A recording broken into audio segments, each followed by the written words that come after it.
We are live. We are Welcome, live. everybody. It's January 6th. This is the first episode ever of Cold Blooded After Dark. I'm your host, Travis from Python Susie. With me is my co-host, Rafe, aka Doc from Boyd's R Us. What's up, Doc? Nothing much and everything at the same time. Everything all at once. I have a little question before. Why do I look like a freaking redneck in that picture that was like completely inbred for like 5 generations? Because we're going for accuracy. Okay, that makes sense. I just thought that you're gonna Photoshop it or anything like that. So No. We made sure that was as accurate as possible representation. Let me take the filter down. I was thinking too, right before we started the show, this podcast is a terrible idea. It really is, because you have a horrible accent. Like, nobody can understand you. And I'm hard of hearing. We both have ADHD.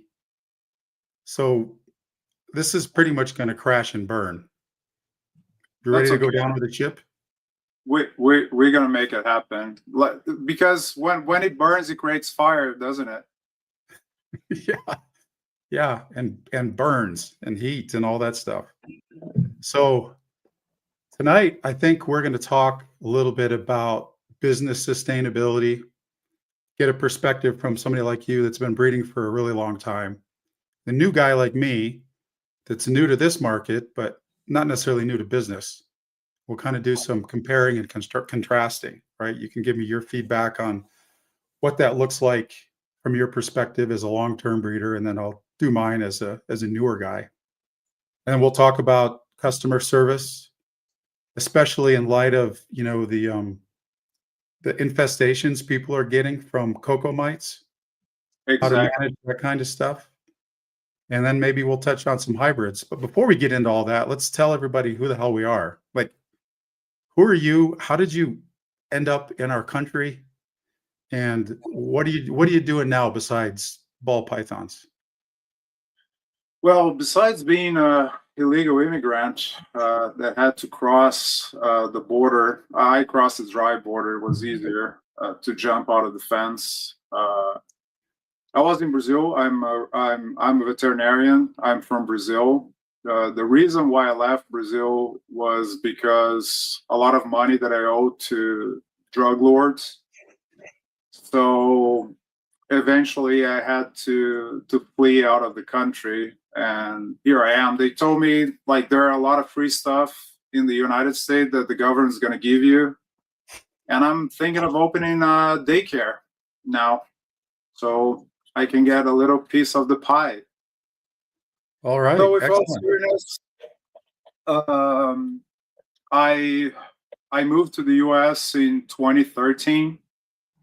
I started breeding snakes in '99. I started breeding boas, some colubrids, ball pythons, not ball pythons, I'm sorry, Burmese pythons and reticulated pythons, corn snakes, some king snakes, and then I had to move to the US. So I took probably a 5-year gap once I moved, because I got a job in food quality.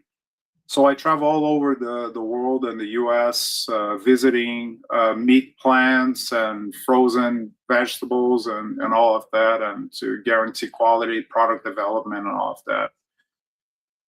Once I moved here, I started having interest in snakes again, and I decided that I wanted a pet snake. And my wife told me, if you bring one snake to the house, I'm gone. About so you got as many as you could. Yeah. After 350 snakes, she's still here. So it didn't work. No, your plan's not working. No. So here I am. I have some boas, but my main focus is on ball pythons. I love all the pellets and the different morphs. I used to do the same thing, more rudimentary with corn snakes.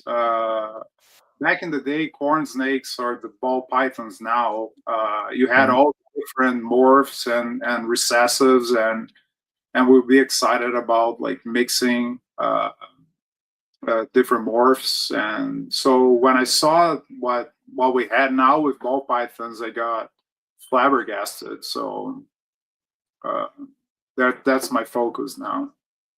I got you. Well, speaking of being flabbergasted, let's see who's in the chat tonight. Let's call some people out here.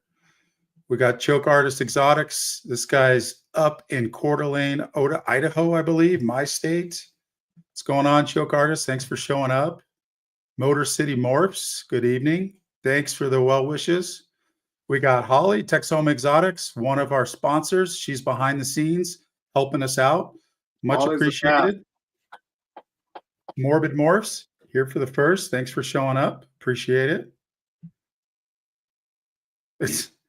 My wife wants to know if you landed in a sanctuary state. I don't think you did you? I crossed through Texas, and then I had to get into the back of a car.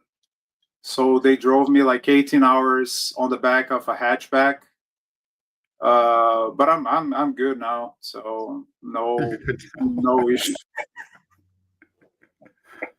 Well, that's good. That's good. Yeah, Choke Artist Exotics. What's your immigration status? I think he's good now. So I think that's My immigration status is hidden. I'm hiding right now. all right. All right. Somebody call ICE. We did that and they didn't show up. So they may be busy. Yeah. So for me, as a lot of people know, I didn't get into ball pythons till just a couple of years ago. But I think my first breeding experience ever with herps was actually red spotted newts when I was in like 6th grade. I caught some red Fs, and this is way back before That the was internet. was that in the 60s? 80s, early 80s. And so I don't know how I found all this out. I must have just been reading books, but I found the red Fs are like when they're young and terrestrial, they're bright orange or like a neon orange.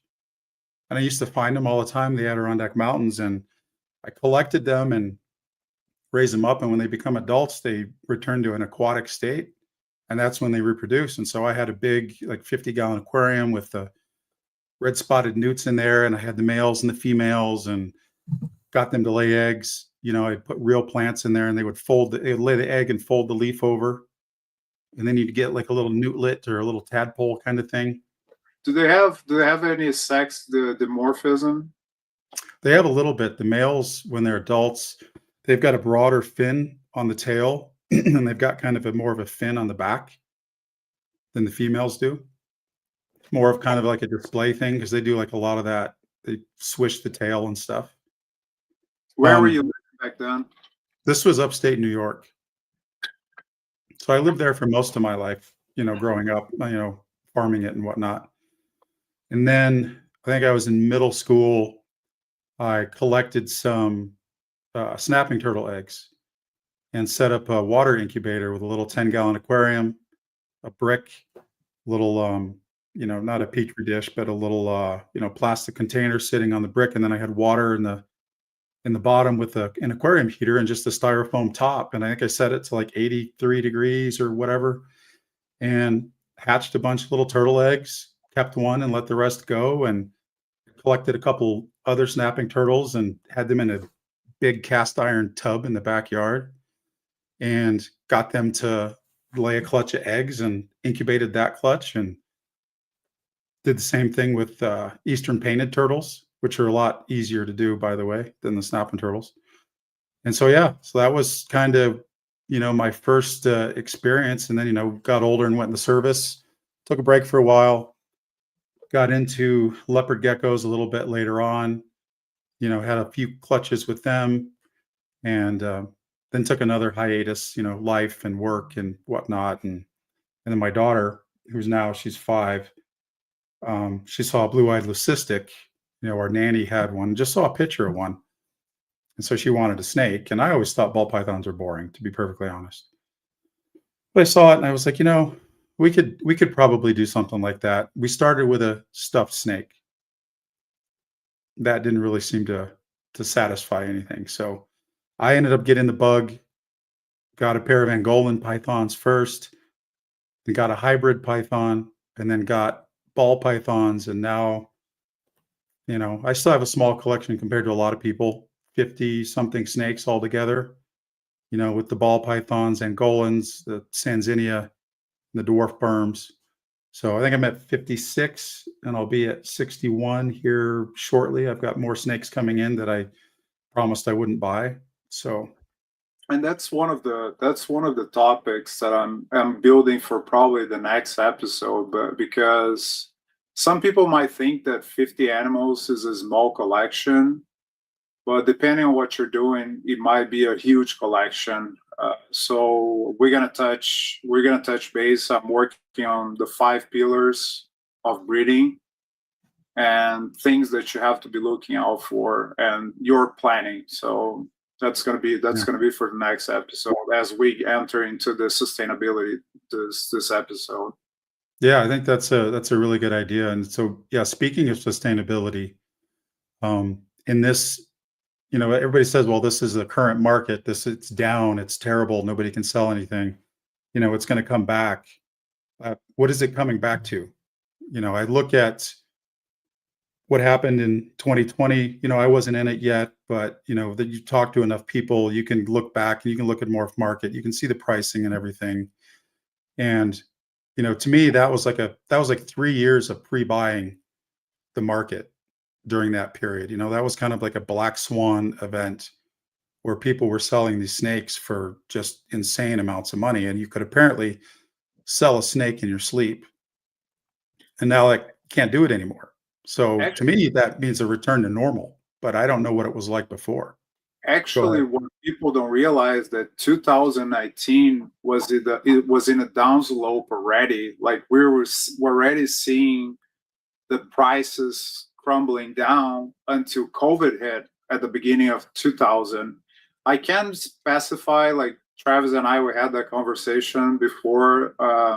How are the prices compared to? It's kind of, you'd have to make a comparison on price per snake on average Yeah. to really have a comparison. But this is such an evolving market that new combos and like back then a banana would still be a good price. You can sell a banana for $500 in 2019 or $400, and it always changing. Some things come back, some things go away, and some hypes go away. But because of COVID, everything changed. But it was not because of COVID that we had the crash. It was just like a bigger crash because the prices were unrealistic. But it was starting to go down the prices already. So, like any stock, the ball pythons or the reptile industry is the same. Right. Some people get out, supply is reduced, and then demands get higher. So yeah, you always have to kind of balance what you're doing, what you're breeding, and be mindful of what's happening around you. Right. Now, when did you start breeding as what you'd call a professional python breeder? Here in the US, probably during COVID is when I start really, really breeding. Before then, I was going to mention that you guys have no idea of how lucky you are here in the US having the infrastructure. When I was in Brazil, I had probably 100 animals, and all of the animals were either in aquariums, was not terrarium, aquariums. Like we didn't have like the front opening, or they were in Tupperware tubs, and then we would have to heat the whole room. Or if it's like because people have the misconception that Brazil is hot weather all the time. The south of Brazil, where I came from, is really close to Georgia in the seasons. So we have really cold weather in winter time, it's very specific. So you can tell the difference. So wintertime, I had to, for the boas, I had bricks, like solid bricks that'll put a 40 bulb, like 40-watt bulb. Like I would make like a little pan, and then put a tile on top, and that was like the heating for the snake. And as you can see now, like with the racks, I got amazed when I got here. So I Yeah. started with the PVC racks. Probably in 2018 was the first purchase. And then I started building my collection, and I did as most of people do. I was buying with my eyes. I had no idea. I was watching different YouTube channels. I was watching Brian Barczyk. I never heard of him before. Like, it was not a thing in Brazil. We had our own thing in Brazil. Ball pythons meant nothing there because back then we had no morphs, and most of the things that would get into the country were wild caught. Right. So animals with mites, not mites, ticks. Like, you'd have to pluck out the ticks and use frontline, and they would not eat. And we don't know. Like, I was not a vet back then when I started. I was 17 when I bred my first boa. Right. And you had to deal with what you had. So when I realized how much stuff you could acquire here, like equipment wise, that's when I convinced my wife that I really wanted to go back on breeding. So Okay. after a couple snakes, 2000 was when I think I had on 2020 is when I had 6 clutches the first time. And I think I started my YouTube channel on 22, if I'm not mistaken. Was it 22 or 23? I think it was 23. And then I went like really hard on like buying and trying to really get my pairings right and the breeders, and still now, like, what you think is good now might not be good for tomorrow. Like, you might invest a bunch of money and have no return because people that went heavy on Desert Ghost Clowns, unfortunately, was not a good choice. It's a beautiful animal, but price wise, investment wise. So that's part of like what I have planned for it, like our 5 pillars too. What are you breeding? So I did a quick search, and total inflation since I think 2019 is something like 33%. Right. And currently, especially the last 2 or 3 years, prices have dropped for, the pythons. And so obviously the cost of inputs has gone up. What, in light of that stuff, what do you do to stay sustainable? You're hanging on to hatchlings longer than typical, or maybe this is the new typical. What are you doing to avoid having to just move X amount of snakes to hit a target dollar figure? Does that make sense? Yeah, it does.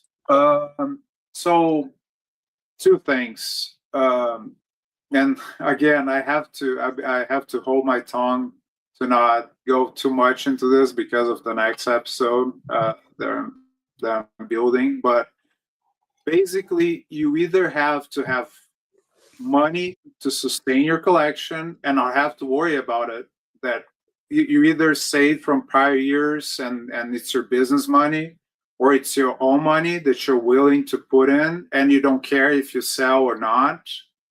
And you will have to be hanging those animals for up to a year, some of the animals, because it's like moving stock, like inventory. Like, you don't move inventory every month. Like, some things are going to move, like if you have different items that you're selling, Some things are going to move faster than others. The problem that we have with living animals is that they're always consuming. Let's think of frozen goods. Like, you still have to maintain them in the freezer. Like, you have the electricity bill, and it's not going to stop.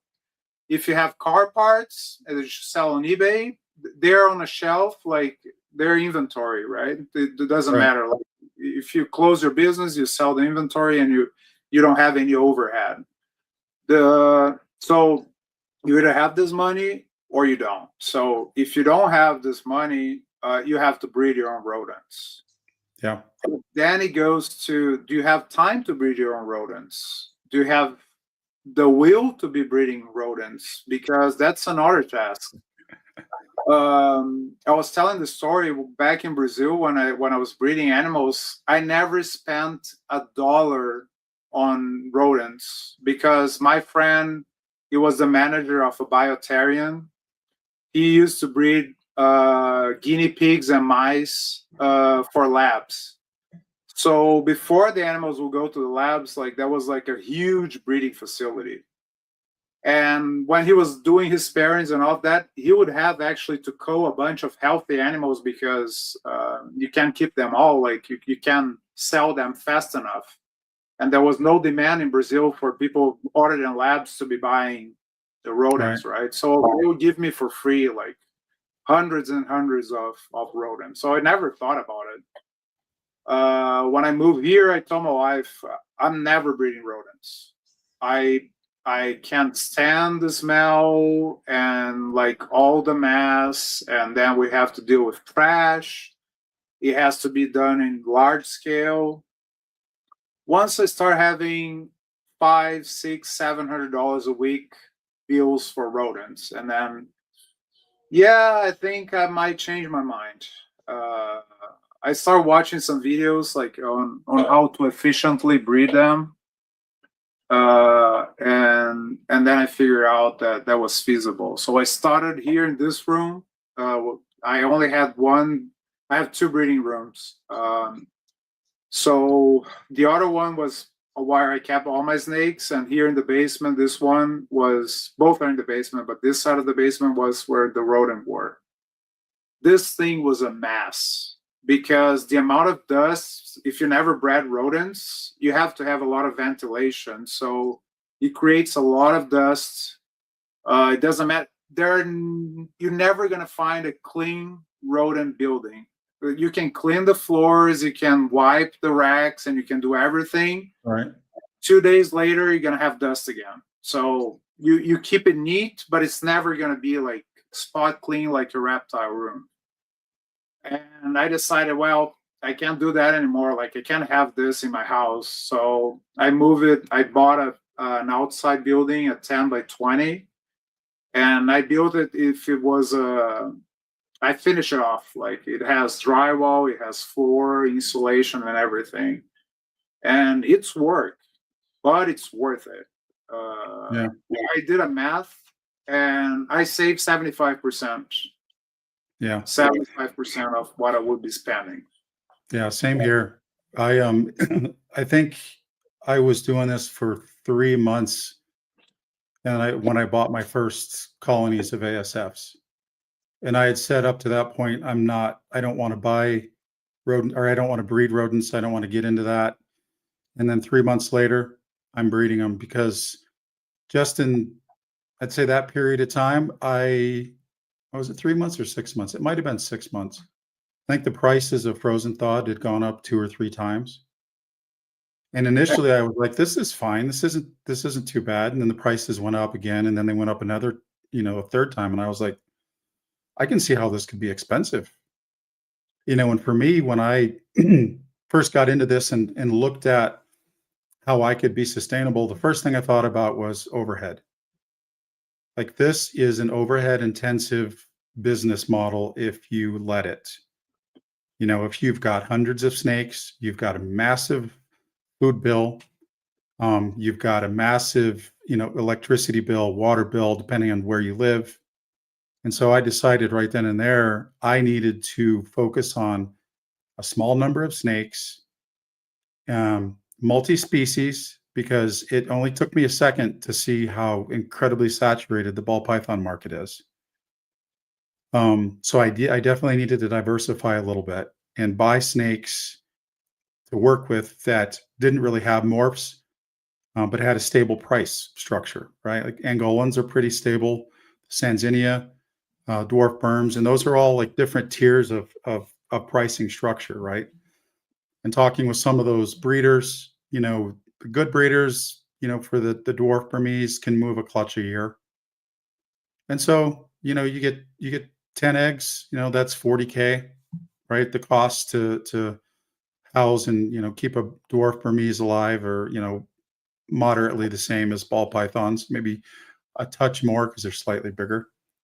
And I decided as far as the balls go is to try to buy the visuals as much as I could, as much as I could afford and not waste a generation, on het-to-het stuff if I could avoid it to keep my numbers lower, because that's the other thing. If your budget only allows for you to buy hets for something and you have to do a head-to-head pairing, then you have to have more snakes to hit the odds, so it's either pay me now or pay me later.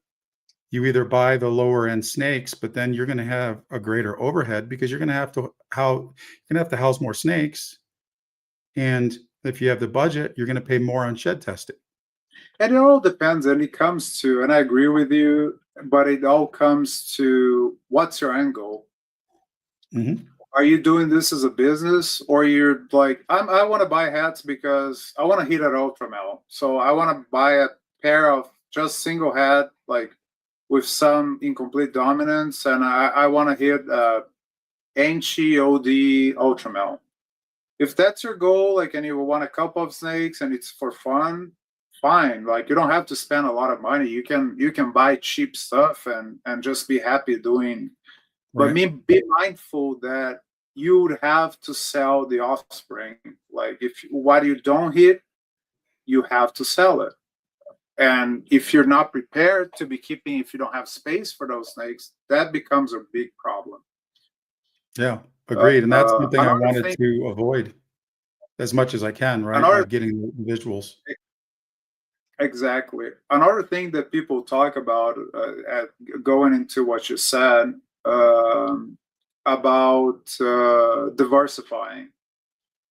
Only diversify if you like the other species. If you have a desire to have other species, don't go into the fad with other people. I remember that a lot of ball python breeders went into hognose because they thought that, oh, this is another, like, this is hot. Let me get into hognoses because that's what the market is buying.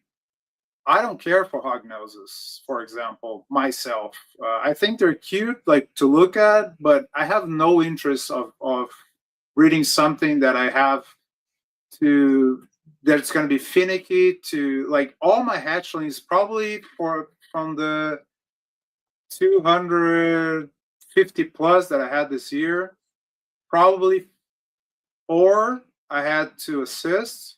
Like, all of them eat. I never have issues with animals not eating. And the adults, if they don't eat, is because they don't feel like eating. And I don't stress about it as I used to in the beginning. Like, once you learn, like, about the how they behave, like the behavior and everything like that, you stop worrying about certain stuff. And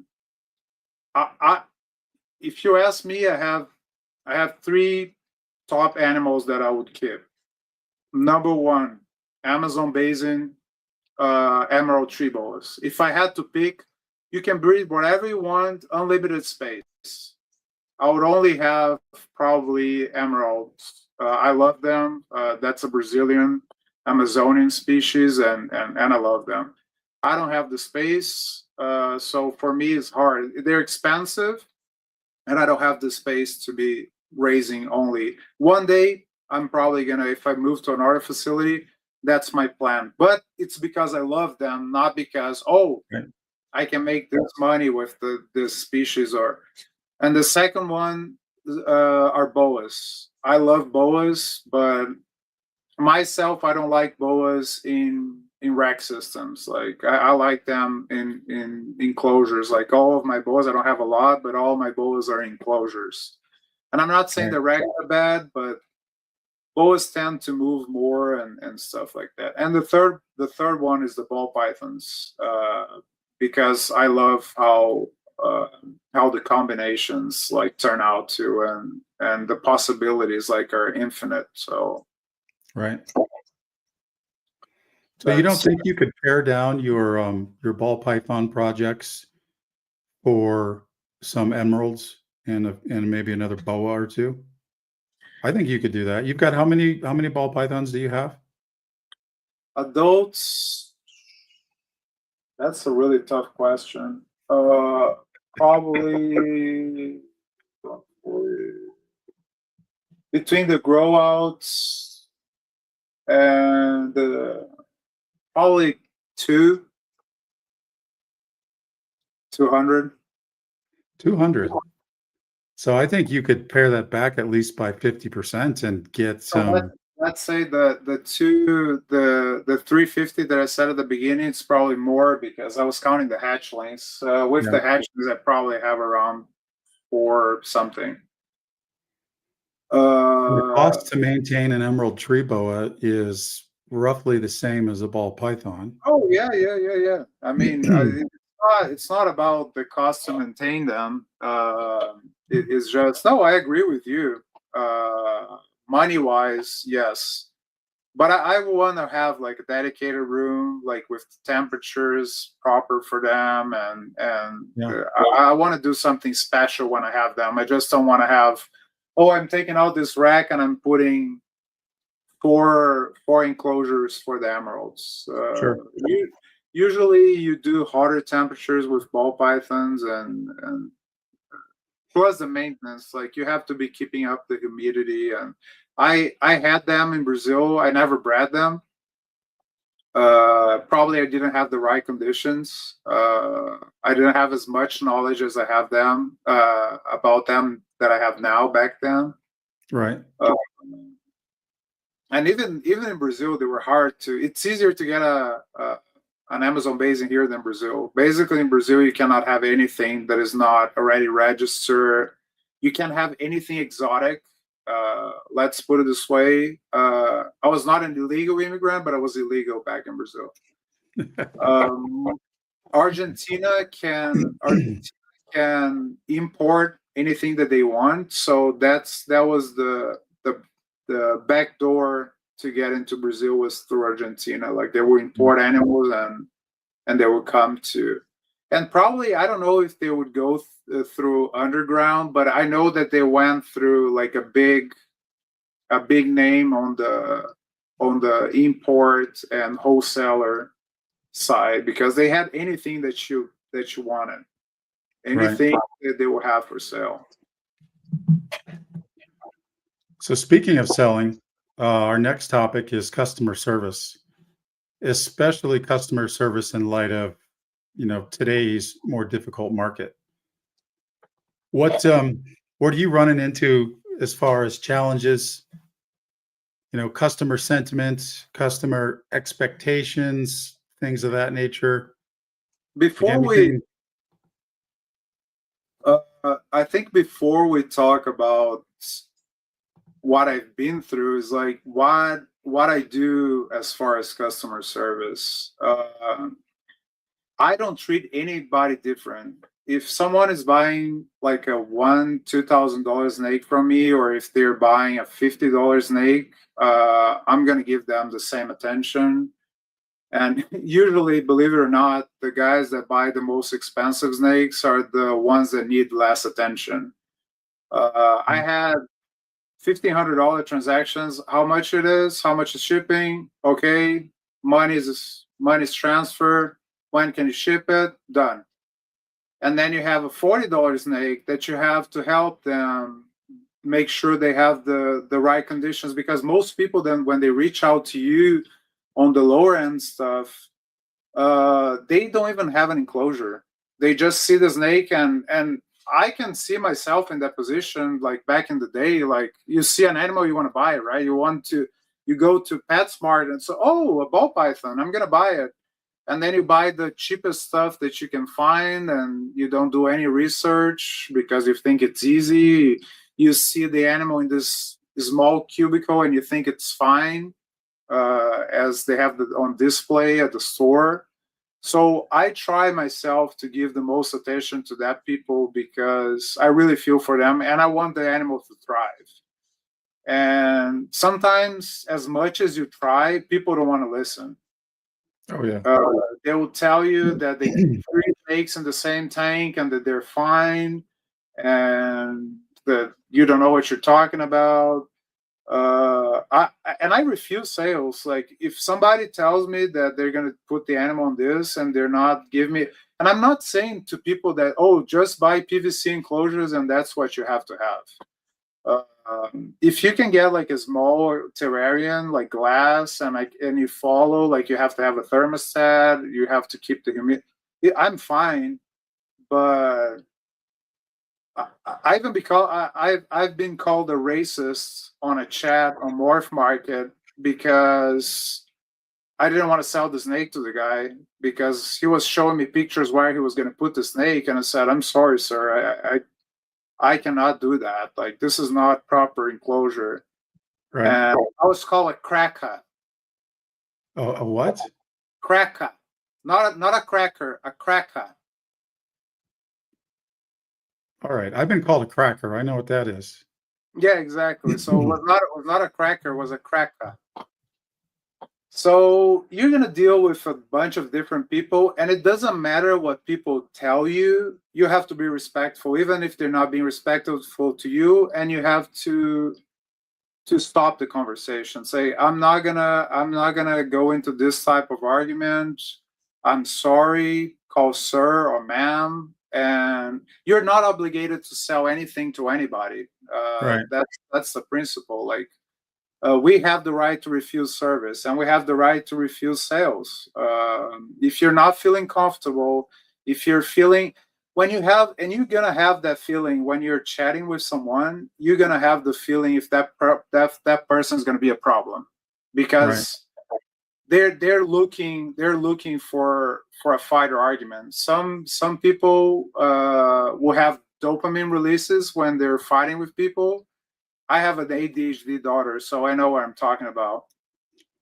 And they'll try to fight you, and it doesn't matter what you say. They want the reaction out of you, and don't give that to them. Yeah. Just be respectful. Good customer service. If people ask you to hold an animal for a while, if you're willing to, you say yes. If you can't, you can't. You hold with deposit, right? Exactly. Always deposit. I have many circumstances in the past that people said, no, I'll definitely buy from you. I'm going to wait for this. And it usually never happens. And I understand people have circumstances in their lives, and that's why you have a deposit. That's the importance of the deposit. It's not because you want to steal somebody's money, but you're feeding that animal. I mean, I'm holding animals that I sold for $50 for 2 months now. Right. And that I said yes, and that's fine. I knew about the weather, and I couldn't ship it anyway. So, like, why not? Right. But you have to be mindful of those things too. Yeah. Payment plans, put in place like something that is feasible, or something that people are going to pay you bi-weekly at least. So when they have their paycheck, they're going to be, so it doesn't get to the time of shipping. Oh, I don't have the balance. Well, I cannot ship the animal. And guys, don't give money back, because that you lost a sale. That animal probably devalue Opportunity on the cost. time that you're holding it. I mean, I sold two banana strangers head clown in a show, and 2 weeks later they dropped half in price because somebody else started putting the same animals for sale, the same morphs, everything, and it's supply and demand. So that's another thing. When somebody offers you something, if it's reasonable, sell it. if you don't need that animal, like it's not a loss. I mean, you're Right. ready. If you're selling an animal for $500, you're making good money. Unless you're Mm. asking 2,000 and somebody's offering $500. But if you don't need that animal or you have multiple animals close to that, just sell it Yeah. because animals are going to devalue. Yeah. Back in the day, adult females would worth a lot. Uh, Not anymore. Yeah. I believe back in the day was like $1 per gram, like for females. That's what they were being sold for. It was like an insane amount of money. Uh, so right now, as time passes, like you lose the pet market if the animal is too big. And then you can't bring Right. it to shows anymore because they take too much space for what they're worth. Mhm. So you have to be mindful of everything. But Yeah. going back to customer service, I always try to do my best to help people. That's what I do, and be understanding, helpful. Some people will try to chat with you for 2 hours. I mean, you have to say in a respectful way too, like I have to go or something like that, because I understand the excitement. I've been there. Like you want to talk about your animal, like you receive, and then you want to show the first feeding, and they don't have the magnitude of how big your operation is and how much time you're involved, that you don't have the time and you have other customers to attend to. Right. And we talk about this, Trav, on another note, as you as a customer should be respectful too. um, Yeah. if somebody if somebody priced an animal, there's a reason behind that pricing, right? It's either because they did the math and that's how much it cost them to produce the animal, like from what they spent on the parents and what they spent on whatever their math is. Right. So my tip is, if you want to get a discount, if you want to ask for a discount, ask like don't ask like what's your bottom price. That's an insult, because Yeah. the amount of work that we put in these animals, just as like, How oh, if I flexible are you? if I That's what I tune usually ask. How flexible are you on the price? exactly, or are you flexible? Or if I buy two animals, like what discount can you give me? And I was telling Travis, if I have a lot of the same like type of animal, I'm willing to give a bigger discount. If I have a high value item and I have two or three, I'm not gonna be as flexible, because I don't mind sitting on those animals, because if they're females, I can just grow them out and just put back in my breeding. Or if they're males, they can be backup males too. So Right. they're different. It's not because I'm selling you one animal that I can give you the same discount that I'm giving on the other animals. Yeah. And always try, like, Yeah. if you see other stuff that you like, try to do a package deal. Like Yeah. breeders love to sell like multiple animals, because it's one shipping, is free space on the racks, it's less work for us. I'm always trying to work with people as long as they're respectful and they're mindful of that you are a person behind the screen too. Right.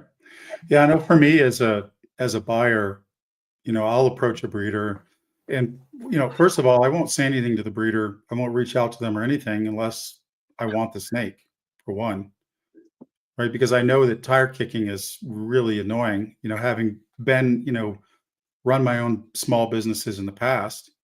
So when I see something that I like, I see the price, I'm like, could I pay that for that snake? And if the answer is yeah, I think that's a fair price, then I'll shoot the breeder a message and I'll say, hey, how flexible are you? And I think 9 times out of 10, they say at least at a minimum, I'll cover shipping. And if they do that, even if they just a little bit of give and take, that's just to feel good. And I'm like, all right, done. And then promptly, send the money. And the communication is usually pretty good, especially with the guys that are, that sell the ball pythons. Cause I think that's kind of um what do you want to call it? Kind of the culture. for the most part. And don't get me wrong, I'm Brazilian. I love a deal. I don't like to pay full price on anything. Like that's in our nature, like culture wise. So, but you have to know when to stop, or when is if you really need that animal and you can't find another one, depending on the timing, you might lose that animal. And then you have to wait 2 or 3 years to find another one because he had specific morphs that you wanted and was probably 600 grams a male, already 600 grams. You're going to put straight into your breeding. And all the animals that I paid good money for, I get the return. I always Right. get the return because you have to be mindful of the females that you have and all of that. So don't miss out for like sometimes you're gonna like be haggling for like $50 or shipping and then you lose that animal because you never know who else is inquiring that animal. Sometimes that animal can be like on morph market for a year and you're like, oh, it's been here for a year. I'm just gonna lowball him. Wait it out. Yeah. And then somebody had the same idea as you and they got it for $50 more.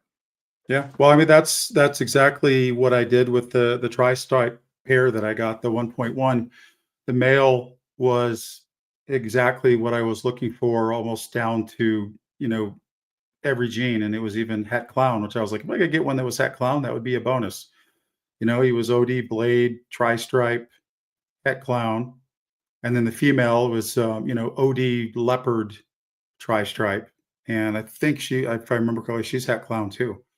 So I saw those and I was like, I'm not going to wait on those because he's already almost 1,000 grams, and she's 700 and something grams. So that was a no-brainer. You got the animals that you wanted. You got animals from a project that is untapped. Not a lot of people are working with tri-stripe, so we never seen the true potential of the recessive. Right. And you got what you wanted. And you have multiple uses for the male because you want to put into your hybrid project that we're going to go into a little bit later in the episode. And sometimes it's better to save money and buy what you want than trying to cheap out on stuff. Because if you're taking this serious, either as a hobby or as a business, sometimes it's better to save money and buy what you want.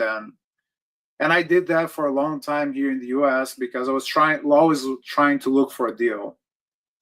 And those deals never took me anywhere until I realized that I had to focus on what I wanted to do. And not what I wanted to do, but what the hell am I doing? At one point, it's like I have this bunch, like I would buy like Craigslist and go to shows and let me go to the Deli Cup section and like the Deli Cup special and just buy a bunch of stuff until I realized that okay, what I'm gonna do with these animals then? Because especially when I started breeding ball pythons, that was during COVID, so anything had value. Like anything that you're breeding, like I made all my money back from all the animals, most of the animals that I bought, but I have a hard time. I still have some of those animals that I can't get rid of because there's no interest because the market changed. Yeah. And going back a little bit as a customer, guys, don't screw up your customers. I had some horrible experiences. More than one time, I got males for females. I bought females and I got males, and I reached out to the breeder. Some did not respond. Some told me to pound sand. So try to buy from reputable breeders. Like that. Yeah. Nowadays, people don't have words anymore. They just want your money. And I'm not saying that it's not going to happen. You can buy a snake from me and I can pop it and maybe it was like a Japanese snake that had like a tiny weenie. And then I didn't see it. Like it didn't pop it right. I tried to do it multiple times because sometimes when they're freshly hatched, You might think that a male is a female too, like a female is a male, because when you pop them, the glands are a little bit red. So when you pop them, you might think that it's a male. So I always wait a little bit, and I always exactly, Holly. Um, So, hey, Rafi, let me interrupt you real quick. Speaking of tiny wieners, do you want to talk about reptile ads real quick? oh yeah, guys. First of all, thank you, Holly. She's one of our sponsors, and she's helping us with the show. So big shout out to Holly. And Zach from Reptile Ads. If you guys are not aware of Reptile Ads, it's a new website for buying and selling, including one thing that Morph Market is not tapping into, which is selling supplies. I've been having talks with Zach. I want to start selling cocoa. If you want to sell stuff locally, it's a platform that you can advertise for your supplies as well. So it's not only for reptiles. And I think it was missing that. Like if you want to sell rodents, like you have overage of rodents and you want to sell locally, like live rodents or frozen rodents, you don't have to have a rodent business to sell rodents. You just have to put what is available, and when it's gone, it's gone. So it's an amazing platform. Zach works for Husbandry Pro, so it's completely integrated with Husbandry Pro. If you have it, you can just like pull your ads straight to your animals straight to reptile ads. Is really streamlined and seamless. I had mine on Morph Market. I don't have Husbandry Pro, but I had mine on Morph Market, and there's an export tool. I'd never done it before, and for 70 animals took me an hour. If you're doing for the second time, it's probably going to take you 15 minutes. So it's an artist selling platform. We're trying to do a build for the community. Zach is an amazing guy. If you have any tips to how to make the website better, he's going to listen. He's going to try to improve it. Yeah. And they're going to come up with an app now. Right now it's just a website, but it has a really nice interface for mobile. It almost looks like an app. But he's working on a standalone app. So Yeah. shout out to I would want to add too is that on reptile ads, you can actually make comments on the listing itself. So instead of having to direct message the seller, you can put a comment in that's public, and the seller can answer that, and that might answer the question that 3 or 4 other people have. So it's a little bit more efficient that way as well. So and yeah. if you don't want to have the comments because you don't want trolls, you can disable the feature, and you're not gonna have that. So it's a plus. You can have it. Like it's basically you can custom as you like it. Yeah. So yeah, it's good. Everybody go check that out. I'm on it. Rafi's on it.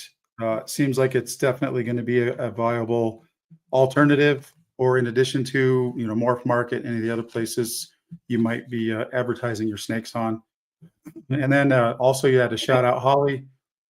She's helping us out backstage. She also runs Not Another Reptile podcast, which Rafi and I are also on. So yeah, it's like one great big happy family. She's into dark chocolate. She loves her dark chocolate. And, hit her up. She'll smack you in the mouth and she'll sell you a snake at a good price. She also sells rats locally too. So if you're in the, is it southern Oklahoma, northern Texas panhandle area, that Texoma Exotics, go hit her up. She'll give you some rats and, chat your ear off. So well, I might have passed by her facility, like when I was in the back of the hatchback when I was crossing the border. Like yeah, I can around, see that. I couldn't see it, but I think it was around that area. Yeah. Her and her husband Bobby do a good job with their snakes and their rats. So definitely check them out. When they're not catfishing, they're feeding snakes and doing all that reptile breeding stuff. Amazing collection too. Yeah. So speaking of reptile breeding, the other thing that we were going to talk about tonight was hybrids, because that's seems to be kind of the rage right now. Um, if you guys have not been paying attention, there's a guy in the Philippines, Matt Miller. We had him on Not Another Reptile podcast not too long ago. He decided that his first clutch ever was just going to be burn balls. And he didn't hatch a couple burn balls. He ended up with, I think, two clutches totaling 50 something viable animals. And that was kind of the crazy part. And the other crazy part was that they were all beautiful. And it was just I believe it was a pastel clown ball python to a Burmese that had some hets. I think it wasn't anything too spectacular, if I remember correctly, but the offspring are just phenomenal. Was a hypo berm too. It might have been a hypo. I know there's a hypo het, maybe a het granite, het albino in there somewhere. I can't quite remember what the pairings on the berm side were. But for me, that was huge because for whatever reason, I've always gravitated towards the hybrids. I've always thought they were cool. And the third snake I bought, in addition to the Angolans, behind the Angolans was the Royal Angolan, or the Angry Ball. And so that's what I'm into now. And I find those snakes to have just an incredibly high degree of hybrid vigor, and compared to both the ball pythons and the Angolans. The Angolan it's a really hardy snake. They've got beaded scales. They have a wider temperature range. They have lower humidity requirements. They are very good eaters. And they are a very curious and active python. They're a spunky ball python, let's put it this way. Yeah, a lot of people, like the typical name for the Angolan ball cross is Angry Ball because, the Angolans are hissy, but they're hissy like a Burmese python is hissy. They're not aggressive. I've got them in tubs right now, and you open the tub and they come out immediately and they crawl around on you, and they're curious when they're in their enclosures, and you come into the office or wherever the enclosure is, the snake room.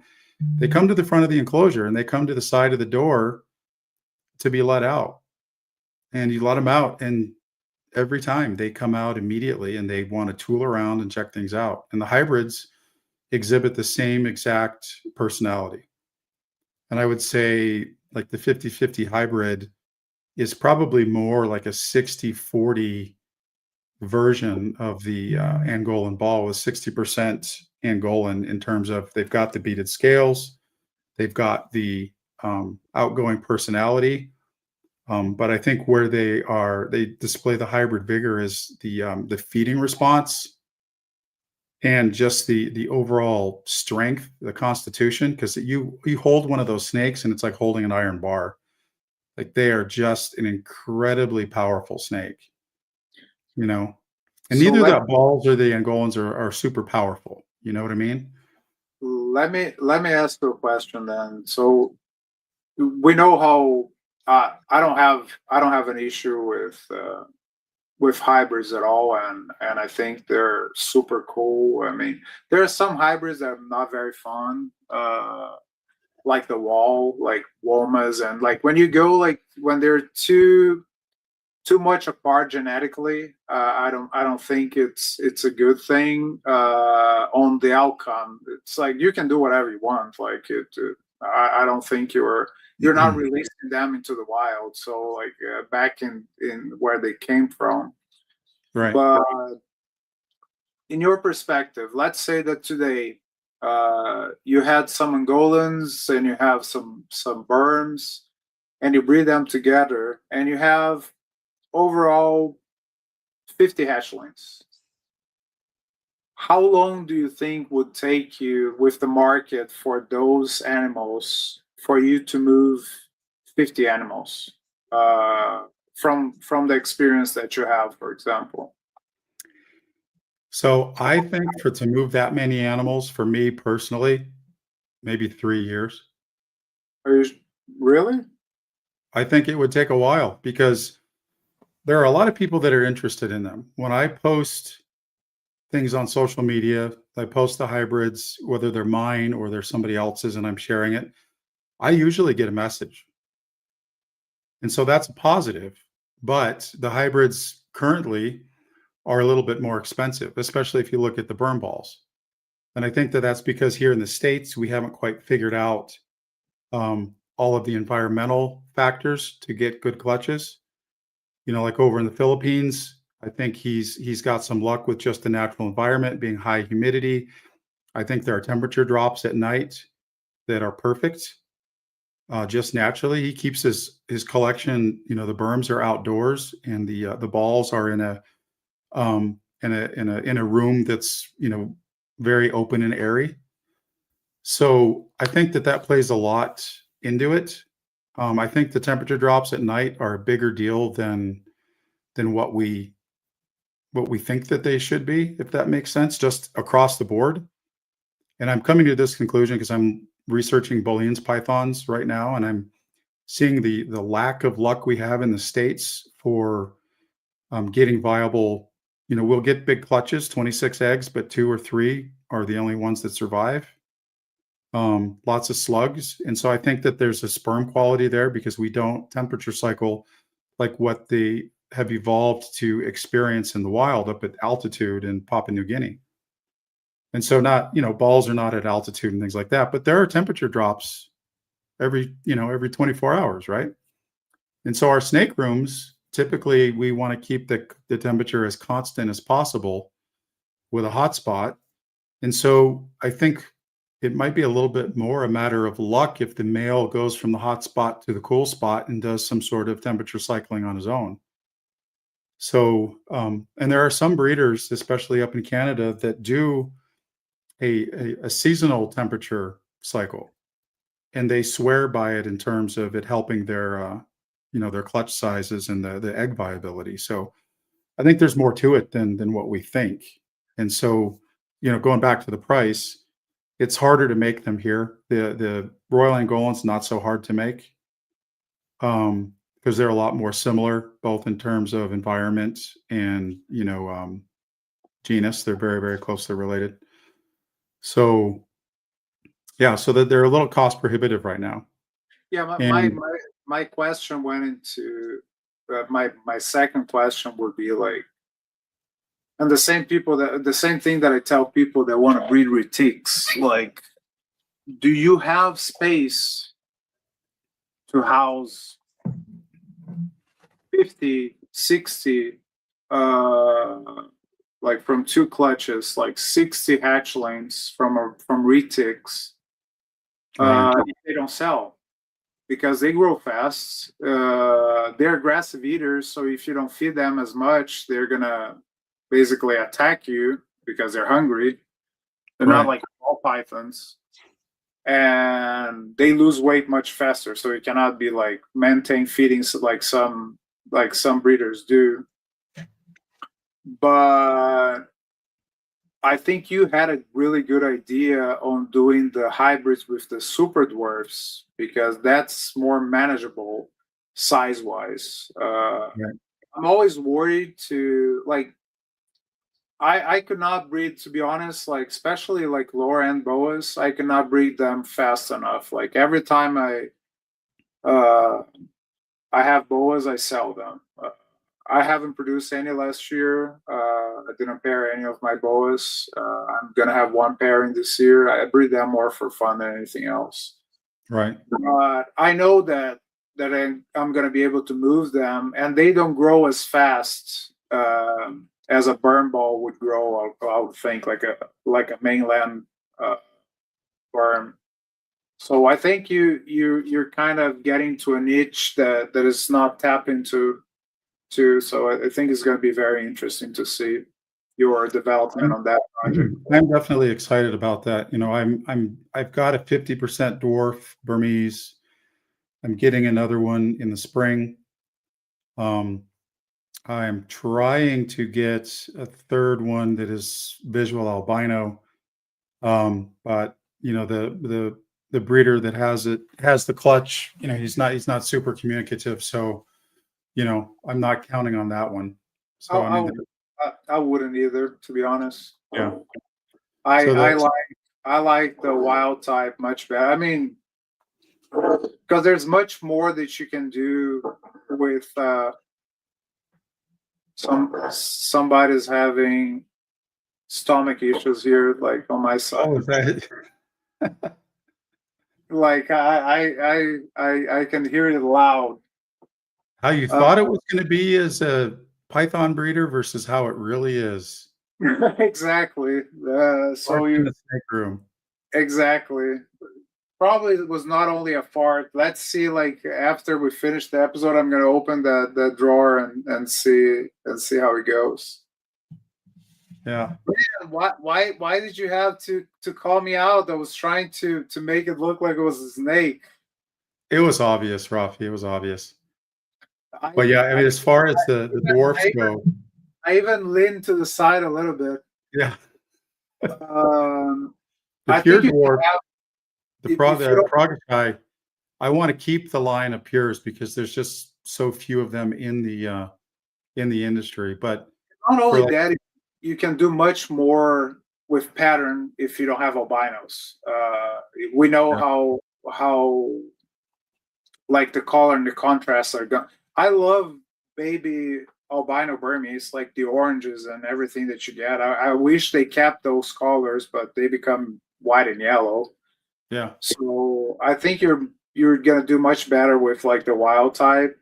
Plus, it's pure size wise, so you don't have to worry about like when you cross them back together that you're gonna have like a huge snake or anything like that. right. Well, Uh, that's so yeah, so just to clarify, the hybrid project, I'm gonna use the 50% dwarfs. The pures, the pure Progachai, I need to make several clutches of the pures before I move into hybrids with just the pures because I wanna get those out into the market, and I wanna oh, work with the pures and learn, learn all of the nuances and everything because 'cause they're so rare right now that I don't wanna just start out with hybridization. Unfortunately, there's a lot of people that are putting the pures to the mainlands. At least they're being upfront, at least the ones that I know of are being upfront with the percentages. but Um, aren't you getting male the super dwarfs? I'm working on it. I'm hope the guy that's, pairing them, I hope that, he gets a clutch, and I'll Because if you get a probably male, buy as many as he will allow me to buy. So, because if you get a male, you can start a project with the super dwarfs. yeah. And then you can get like a bigger female ball python and just how big are the clutches of the super dwarfs? They're not as big as the main lens. I Oh, think you're probably looking at, like, maybe 8 to 12, so it's maybe similar, a little 15. bit more than a ball python then. Yeah. So I think, a male Pragashy to a Volta, I think that might be a good, size-wise, that's pretty comparable, right? Because you gotta worry about the equipment a little bit with the male if the male is the larger of the 2 species. So I think what we can do is we can get some good morphs in my Volta and then work that process on the offspring. yeah, If you have a male, like, and then we can start the project. yeah. It's a lot of fun. I mean, I thoroughly enjoy it. I bought a berm ball, a little over a month or so, maybe a couple months back, and that's a really, really interesting snake. It's not even 6 feet long. It's a 5-year-old female. She's probably just the size of a Volta, maybe a touch larger, and definitely has the Burmese look. And I love the behavior. I can totally see why they're a perfect snake. But I can't discount the Royal Angolans either. Those are, you have to experience that snake too. And I know they're not going to be as popular because the Angolan is not as pretty or as popular a snake to a lot of people as the Burmese. But I think that they definitely make up for that in their, their behaviors and their attitudes. So And I don't think the cross is going to be as crazy as with a Burmese because they're so different, like in pattern. And like, even though we can make some nice patterns with the Angolans, Yeah. uh, as what I've seen on the last episode of the podcast, that was crazy for the amount of genes like that. The little genes that he had, like the difference and the diversity in patterns, just like Stranger. You're never going to have a stranger clown, for example, that is going to look like each other. Like it's always variable the pattern. So Well, imagine what those F2s are going to look like because they're head clown. So, I mean, he's got that hypo that's, it's what het granite hypo pastel. I forget what else, what all is in it, but it's het clown. So, I hope the granite doesn't screw up. well, there's one way to find out. Yeah, it's just like, to me, it's just granite genes. Like when you're talking about recessives, because the granite in Burmese is the same thing as the monsoon. So right now, nobody showed me anything with monsoon that wowed me as far as pattern. Like somebody might be able to find something, but it's such a dominant gene that pastel, for example, screws up. Like it becomes like mud. So it's very easy to screw up monsoon depending on the genes that you put in there. Yeah. So I'm interested on seeing what the F2s are going to look like. Yeah, I'm very, very interested in that. So it's definitely longer term stuff, but I think the customer sentiment or market sentiment or community sentiment, whatever you want to call it, I think it's more positive than what a lot of us have been led to believe. There are definitely more people interested in the hybrids than admit it. I mean, I have had people say that, yeah, I love the hybrids. I think they're great, but yeah, I'm not gonna say anything about it publicly because I don't know how much it'll hurt my brand. And I'm just like, well, that's your decision on that. Everybody's business is their own and they live and die by the consequences of their business decisions. I could be shooting myself in the foot, as a business, but I honestly don't think so. They're better snakes. They really are. Um, the heterosis or the hybrid vigor is really impressive. And I think if somebody were to come to me, a new snake, somebody that wants to buy their first snake, and they said, should I buy a ball python?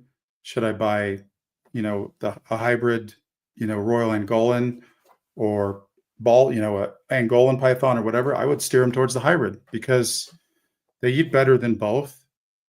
They're still super, super curious. And for lack of a better explanation, they've got a massively strong constitution. They're a very powerful, very, vigorous snake that is curious and engaging. And they're How long? beautiful. How long did was it endless morphs? Eternal morph, same thing, same concept. Um, did how long did it take for him to sell most of the offspring from those two clutches? So Because he don't. only has like, besides his holdback. So I know he had a big Besides, order. So he had one big order from like UAE or something over in the Middle East. I think he sold the majority of the ones he intended to sell. I think he's got still a few that he's looking to move.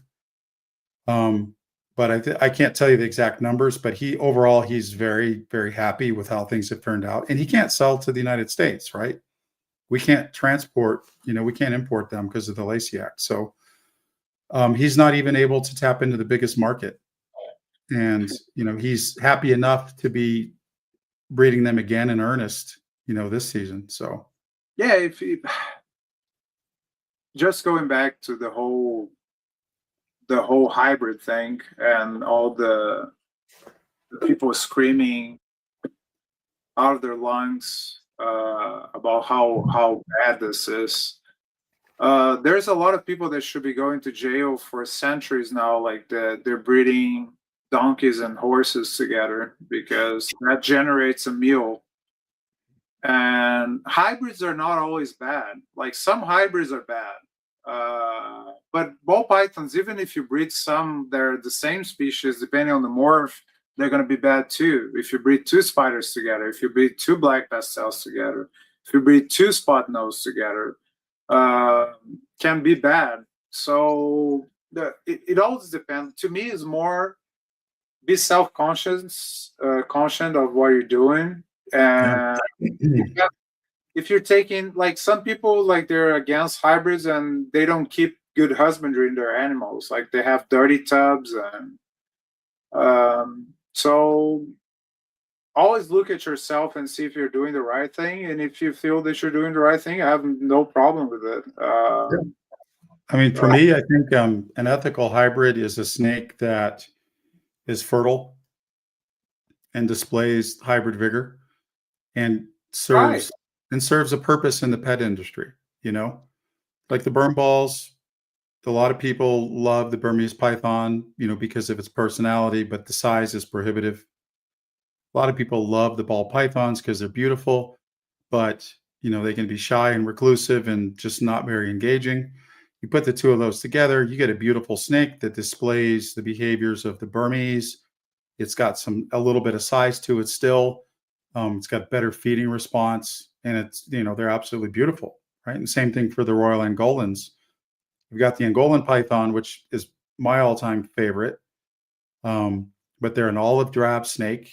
I think they're beautiful, but in contrast to the popular ball python, I've heard them referred to as just ugly ball pythons. I don't know how many times, but they're completely different, right? Um, but when you combine those with the ball python, it's like it takes the best genetics from both and puts it into a snake that's just an all-around better pet snake, and can eventually be an investment level animal if the people doing the hybridization stay honest with what they're doing and ethical, and breed for quality, right? And not breed to try to make a buck on selling a unique hybrid snake, right? And that you're gonna get that, right, no matter what. So But to be honest, Trav, even if they're not fertile, like the offspring is not fertile, if the animal is good, is fine, it eats. Like, a mule is not infertile and it's an amazing animal. So yeah, if the animal is thriving, eating, living well, they don't have developmental issues, they don't have deformities, I'm totally fine. I don't have a problem. I like hybrids. I never thought of breeding hybrids. People do in macaws. You see a lot of macaws that are hybrid between the green wing and the blue wing and the blue and gold. And right. uh, if Well, I they're mean, the way I see it is it opens up another part of the market. I mean, we have a lot of saturation with the ball pythons now. I see this as a another acceptable avenue of exploration, that has enough pet value to invest in. But So let's not even go into business. If you think that they're beautiful and they thrive and you want to breed them and you want to do different projects, that's your own. Like, if you want to have like a nice pet, or you want to yeah, have it doesn't have to be like, oh, I'm gonna. And people always, and they have to think about money. Let's not be stupid. I know I'm saying that, but first of all, you have to love what you do and love the things, like to love to breed. Because if you start thinking dollars, dollars, dollars, yeah, just go into stocks and crypto, because then you don't have to clean shit. And yeah. But and you can't play with your Bitcoin in your snake room at 10:30 at and that's night. the thing. If you don't love this, but you do this because you love this. I'm here. The first thing, I come, I kiss my wife, I say hello to my kids, and I come down and I start cleaning, because it's an everyday. I try not to work on weekends. I cannot, because it's a lot of work. Yeah, My wife helps me with the rodents. My son helps me with the rodents. Without them, I would have no life, because of the rodents. at the beginning I was doing by myself, like assembling the clean tubs with shavings and stuff like that, and I couldn't. So if you don't love this, just have some pets as a hobby. Like if you're getting into this, make sure you love what you're doing and that you get excited. It doesn't Yeah. matter if the market is flooded. Like you want to see those animals peeping and what's the possibility, what's going to come out of that egg, and doesn't matter what you're doing. You can be breeding bells. I think they're beautiful, and there's a market for them. So I don't. You don't have to be in the high end projects. You don't have to be in the high end projects. Right. The likelihood of you making money in the high project is bigger if you are aware in the market. If you're known in the market, if you're not known in the market, nobody's going to buy your. You can produce a $50,000 snake. Do you think they're going to buy from you or from Justin? So Right. money is not everything. So know your audience, know your customers, and try to know what you want to accomplish. If you want to have as a hobby, have 10 reptiles, and you don't have to have 10 ball pythons. You can have crested gecko, you can have a boa, and you can have a tegu, and whatever you want to have, and just enjoy those animals. Breeding is not for everybody. Yeah. No, I So agree with you 100%. It's all about what makes you happy. That's the sustainable aspect of things, right? if you're trying to What is, who are they going to buy a teacup berm from? This well, guy. that's a secret source because he's having a hard time buying the teacup berm. He's probably going to buy from the same people that people buy teacup pigs and they end up being 300 pounds. Yeah, that's always a possibility. You don't know until you know. And then usually when you know, it's too late. What's the difference since we went into this? Like when you see a super dwarf hatchling, what's the morphological difference like in pattern and or something that is usually stands out that you can tell that that's a super dwarf and not somebody trying to sell you a Right. $50 berm mainland. So that's a really good question. And with some of the morphs that are in the mainlands, it makes it actually very, very difficult in terms of pattern assessment. So a dwarf Burmese is a subspecies, right? It's the Python bivitatis progachai. They have a very jumbled pattern. Um, right? There's you don't in the Burmese you have kind of the traditional blocks along the along the back. In the progachai, you don't have that. There are some very nuanced colors around the edges of the blocks that are very indicative of the progachai. Head structure, the for lack of a better term, the nose of the progachai is more pointed. So they've got a little bit more of an arrow-shaped head. That's a lot more evident um, when they're adults. You've got, if you look at a dwarf or an adult mainland, they've got kind of a heavy, broad snout. If you look at an adult progachai, its snout is a lot more pointed, and its eyes sit up a little bit higher on its head than a Burmese does. Unfortunately, there are some Burmese morphs that can pass very, very much like a progachai. And so you won't know that it's not a progachai until it's a lot more along in its development. So that goes And back to who you're buying from, right? yeah, definitely goes back to who you got to trust who you're buying from. If they're not giving you good pictures of the adults, if they're not talking to you specifically about growth rates, growth rate after a year, 2 years, etc., then that's something that you got to worry about. And I have a 50% dwarf that's het granite, and I have to put the snakes next to each other to be able to tell them apart. And like right now, I can see some minor differences in the head structure. Patterning is pretty much identical. Coloration, I think, is just now, as they're both growing, it's just now I starting to see differences in the two pures versus the one that's the 50%. If my wife wonders what I'm doing so often, downstairs in the snake room till 1 in the morning. So I'm staring at the snakes back and forth, trying to identify, ways to tell them apart, that are, 100% guaranteed. And they are, none of them are. So, um, and then as like overall body structure, the Progashai are a little bit lighter built. But again, you don't see that fully until they're adults. Or you can be fooled very easily if you don't know who you're buying from. Yeah. Yeah, you can. Especially with a 50% dwarf, because some of the 50% dwarfs don't get much over 8 or 9 feet.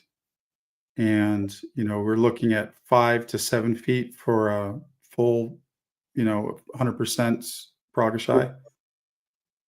So I think the largest one that I've heard of was close to 8 feet. So Yeah, I told you, like, just like the super dwarf, it was defined as a subspecies. I tend to believe by the difference in head structure and sheer size of the voltas. I believe they should be reclassified because it's a different animal. Somebody yeah, posted the other day 8,000 gram volta. They posted a picture of the animal on the scale. So gee, 8,000 gram volta. And he said that she was empty. So he hasn't fed her or anything. So do you see any ball pythons like regular made like getting to that size? I never seen like a regular ball python getting to that size. So I tend to believe that since they're very different localities in region, I tend to believe that that should be reclassified, to be honest. But there's not much knowledge or study on them, so it might yeah, take a while. yeah, yeah, I hear you. Well, with that being said, Rocky, I think it's probably time for us to wrap it up. We're looking at an hour and a half for our first episode. Uh, Looks like we had, on average, we had five viewers that stayed the course, hung out with us the whole time. Probably not the same five, but for those of you that were able to catch us live, really appreciate you coming by. Thanks for supporting us, dropping some comments in the chat there. I think this went pretty good. So, I'm going to pass it off to you, Doc, to bid farewell so for the evening. we truly appreciate you guys. I mean, uh, Travis and I are really good friends. I would say that we could keep this going for 5 hours just talking because we like talking to each other. We have kind of the same mindset on business and but we have different perspectives on things, so it gets interesting. And things in life that we have that are similar. So uh, it's really it really flows. So we can go for hours just talking here about different subjects. And as we go, we touch a little bit of sustainability, but I think we're going to go much more in depth when I come up with the 5 pillars of the breeding, which I believe are the most important things to consider. And we're going to touch a lot on that. So stay tuned, guys. I appreciate all of you. I know that you took time out of your routine and your families just to be here with us. So we truly appreciate it. Yeah. Thank you very much. And thanks again to our sponsors. And that is a wrap for the evening. Everybody take care.